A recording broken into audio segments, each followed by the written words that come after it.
Chilli powder అన్ని రకాల వంటలకు పచ్చళ్లకు సరైన chilli powder. No colour no chemicals.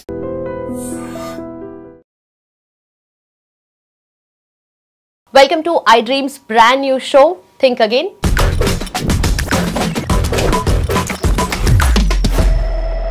నా పేరు లుంపిని అండ్ ఇవాళ మనతో పాటు ప్రముఖ family counsellor and motivational speaker Rajani Rama గారు ఉన్నారు. ఆవిడతో మాట్లాడదాం. నమస్కారం మ్యామ్, ఎలా ఉన్నారు? చాలా బాగున్నాను. సో ఈ రీసెంట్ టైమ్స్లో ఒక 5-6 ఇయర్స్ నుండి అనుకోవచ్చు, అండ్ ఈ మోడర్న్ ఏజ్లో చూస్తుంటే అవుతున్న పెళ్ళిళ్ళు ఎంత గ్రాండ్గా అవుతున్నాయో, లార్జ్ స్కేల్లో. అసలు మన ఇండియన్ వెడ్డింగ్స్కి అసలు ఖర్చుకైతే అసలు ఎవరు వెనకాడరు, అండ్ అంత గ్రాండ్ స్కేల్లో లార్జ్ స్కేల్లో అవుతున్నాయి. తీరా చూస్తే అంతే లార్జ్ స్కేల్లో వెడ్డింగ్స్ ఆర్ ఫాలింగ్ అపార్ట్. అంటే చిన్న గొడవకో లేదంటే పెద్ద డిస్టర్బెన్స్కో, రీజన్ ఏదైనా కానీ అమ్మాయి కొన్ని రోజులు పుట్టింటికి వచ్చేస్తే ఒక 3-4 మంత్స్ ఉన్న వీళ్ళు ఎవరైతే హస్బెండ్ తరఫు వాళ్ళు ఉన్నారో వాళ్ళు పలకరించకపోవటం, వస్తుందిలే అమ్మాయి అనుకోవడం, ఇలాంటి రీజన్స్ ఎక్కువైపోతున్నాయి కదా. End of the day result అనేది డివోర్స్ వరకు వెళ్తుంది. సో దీన్ని ఎలా చూడాలి అండ్ మెయిన్ రీజన్స్ ఎక్కడ ఉన్నాయంటారు? ఈగోస్, పంతాలు, పట్టింపులు. మన మూవీ కూడా వచ్చింది కదా, మొగుడు అనే మూవీ. అది పెళ్ళయి అప్పగింతలై పంపించే దగ్గర అక్కడ అయిపోతుంది. అక్కడే డివోర్స్ అవ్వలేదు, తాళి తెంపి ముఖాన్ని కొట్టి ఇంకా వాళ్ళ అమ్మగారింటికి వెళ్ళిపోతుంది.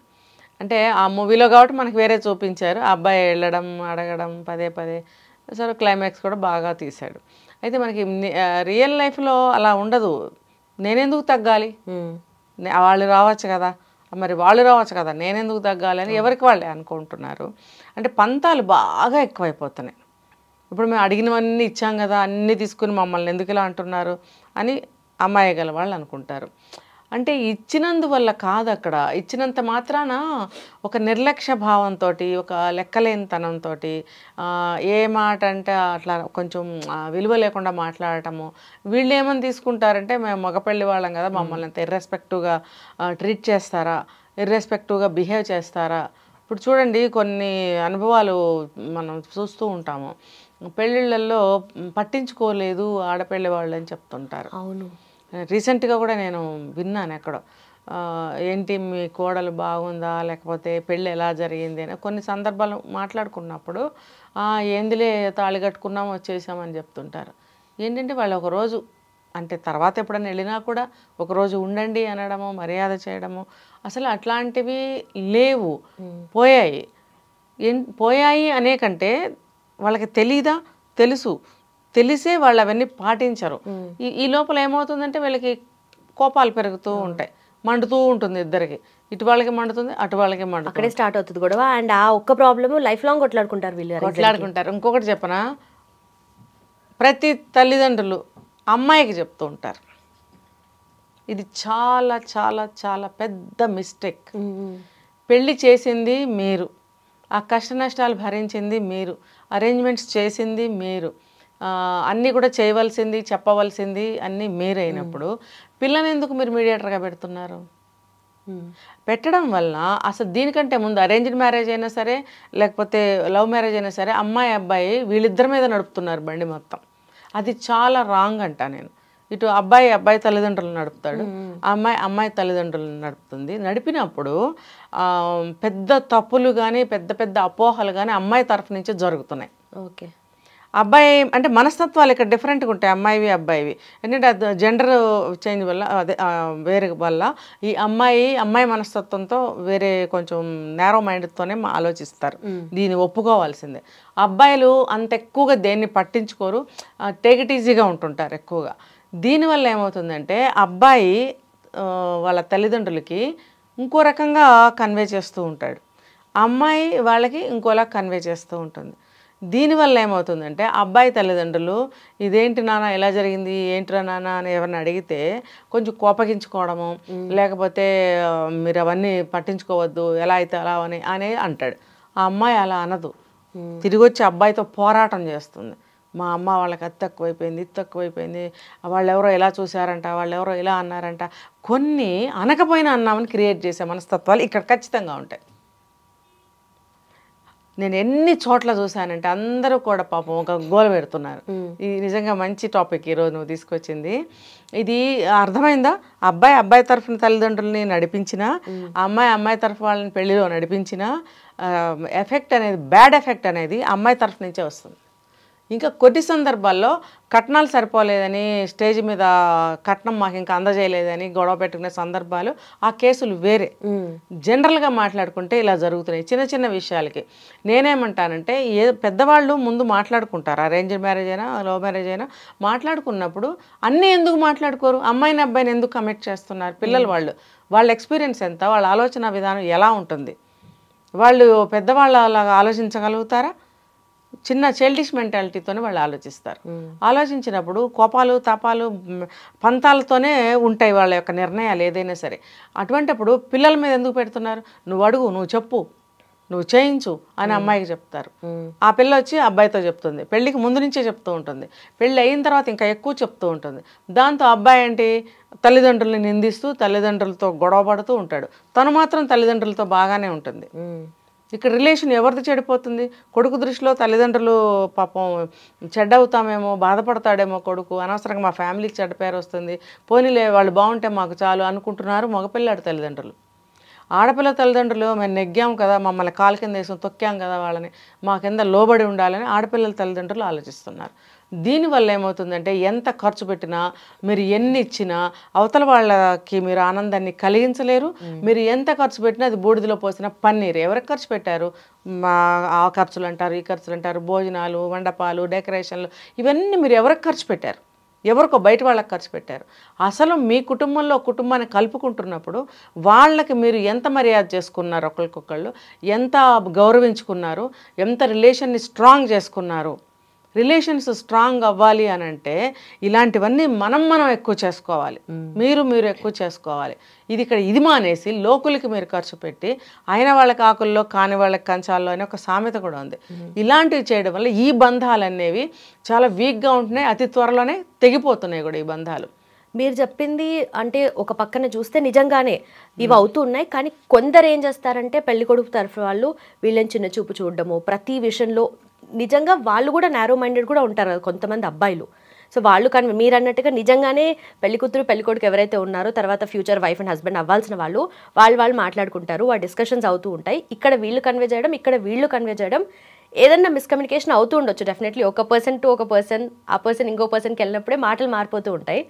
సో ఇది ఫ్యూచర్లో వాళ్ళకి ఎట్లా ఎఫెక్ట్ అవుతుంది ఓవరాల్గా చూస్తే? End of the day divorce వరకు వెళ్తున్నారు కదా, అంత సివియర్గా తీసుకెళ్తున్నాయా? అంటే మగపిల్లలు కల వాళ్ళు చిన్న చూపు చూడటం కాదమ్మా, కట్నాలు కానుకలు ఆశలు ఎక్కువ ఉన్నవాళ్ళు వేధింపులు చేస్తున్నారు. చిన్న చూపు కాదు, ఆ వేధింపుల్లో నుంచి వచ్చినటువంటి గొడవల్లో చిన్నచూపు, హీనభావాలు ఇలాంటివన్నీ ఇంక్లూడ్ చేస్తున్నారు. కానీ వాళ్ళకి మెయిన్ ఉద్దేశం ఏంటంటే ఇంకా ఎక్కువ అదనపు కట్నాలు అలాంటి వేధింపులు మాత్రం చేస్తున్నారు, అది తెలుస్తుంది.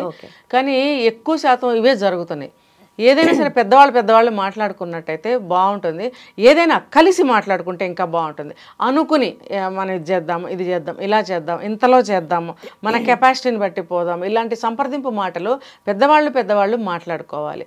ఇప్పుడు ఒకవేళ ఇందాక మనం చెప్పుకున్నట్టు వాళ్ళకి అతి ఆశ ఉంది, ఇంకా మనకి ఇంకా కావాలి అని వాళ్ళు మాట్లాడుతున్నట్టయితే కనుక ఈ పెద్దవాళ్ళు ఏం చేయాలంటే కన్విన్స్ చేసుకోవాలి, మేము పెట్టలేమని. కానీ అసలు పెట్టదలుచుకోకపోతే మేము అసలు పెట్టమండి అని కరాఖండిగా మాట్లాడుకున్నట్టయితే కొంతవరకు బాగుంటుంది. కొన్ని కేసుల్లో అయితే కోడల్ని డైరెక్ట్గా సాధిస్తున్నారు వీళ్ళతో మాట్లాడకుండా. అలా కొన్ని సందర్భాల్లో ఆ కొడుకులు కూడా తల్లిదండ్రులకు సహకరిస్తారు. ఆ కేసులు వేరు, ఆ కేసు వేరు, ఇప్పుడు ఈ కేసు వేరు. ఏమైనా సరే చాలా చాలా దీని మీద ఇన్ఫ్లుయెన్స్ అవుతుంది. ఎందుకు ఆలోచించట్లేరు వీళ్ళు, ఎందుకు ఆలోచించట్లేదు? ఒకసారి ఆలోచించండి అని నేను కూడా చెప్తున్నా. 2 జీవితాలు ముడిపెడుతున్నారు మీరు, 2 కుటుంబాలు కలవాలని అనుకుంటారు. 2 కుటుంబాలు కాదు, ఒక కుటుంబం వెనకాల ఎన్ని ఫ్యామిలీస్ ఉంటాయి, ఇంకొక కుటుంబం వెనకాల ఎన్ని ఫ్యామిలీస్ ఉంటాయి. ఒక అమ్మాయి ఒక అబ్బాయికి పెళ్లి చేస్తున్నామంటే ఎన్ని ఫ్యామిలీస్ కలుస్తున్నాయి అక్కడ. 2 కుటుంబాలు ఒకటిగా మనం అంటే మన బంధుబలగం ఇంకా పెంచుకోబోతున్నాం మనం. మరి ఆ ప్రయత్నాలు ఏవి? పెళ్లితో ఉన్న బంధాలు ఊడిపోతున్నాయి. నేను చెప్పేది ఒకటే, మీరు ఒకసారి ఆలోచించండి. మేము ఇంత ఖర్చు పెట్టాం, అంత ఖర్చు పెట్టాం. మీరు ఎవరికి ఖర్చు పెట్టారు, ఎంత ఖర్చు పెట్టారు? ఇది ఆలోచించండి. రెండోది, ఎవరికో ఎక్కడో ఎంతో ఖర్చు పెడితే మన సొంత పిల్లల బంధాలు మనం ఏర్పరచుకున్న దగ్గర మనం ఎలా గౌరవించుకుంటున్నాం, మనం ఎంత ప్రేమగా ఇచ్చిపుచ్చుకుంటున్నాం అనేది ఒక్కసారి ఆలోచించండి. మహా అయితే నువ్వు ఒక చీర పెట్టుకుంటావు, నేను ఒక చీర పెట్టుకుంటాను. నువ్వు లోకులకి ఎన్ని లక్షలు ఎన్ని కోట్లు ఖర్చు పెడుతున్నావు అది ఆలోచించు. నువ్వు పెళ్లి సింపుల్గా చేసుకో, ఆ డబ్బంతా నువ్వే మిగుల్చుకో. నువ్వు మిగుల్చుకుంటే రేపు మీ పిల్లలకి నువ్వు చూసుకోవచ్చు. ఇప్పుడు అమ్మాయి గల వాళ్ళకే కదా, అబ్బాయి గల వాళ్ళకి కూడా ఎన్నో లక్షల ఖర్చులు అవుతున్నాయి పెళ్ళిళ్ళకి, సమానంగా అవుతున్నాయి. ఎందుకంటే ఈక్వాలిటీ వచ్చేసింది అన్నింటిలో కూడా. నేను ₹1 పెడితే నువ్వు ₹1 పెట్టాలి. ఇంకా మగపిల్లల వాళ్ళు ఎక్కువ ఖర్చు పెట్టేవాళ్ళు ఉన్నారు ఈ రోజుల్లో. అమ్మాయి వాళ్ళు 1 ఇస్తే వాళ్ళు 4 అన్నట్టుగా తయారయ్యారు. అంటే ఇప్పుడు ఖర్చు వీళ్ళకంటే వాళ్ళకే ఎక్కువ అవుతున్నాయి కొన్ని కేసుల్లో. కానీ ఇద్దరికీ కూడా ఖర్చులు అవుతున్నాయి, ఎవరు కూడా తక్కువ కాదు ఇక్కడ. ఇంకోటి, కట్నాల వేధింపులు, అదనపు కట్నాలు అడగటం అనేది మానుకోవాలి. అమ్మాయి గల వాళ్ళు కూడా ఇవ్వకూడదు. మీరు కట్నాలు కానుకలు ఇవ్వటం మానుకోండి. పిల్లలు మంచిగా ఉండాలి. వాళ్ళకి ఇష్టమైతే కొంచెం మంచిగా పెళ్లి చేయండి గ్రాండ్గా, ఏదన్నా మిగిలితే వాళ్ళకి ఇచ్చుకోండి.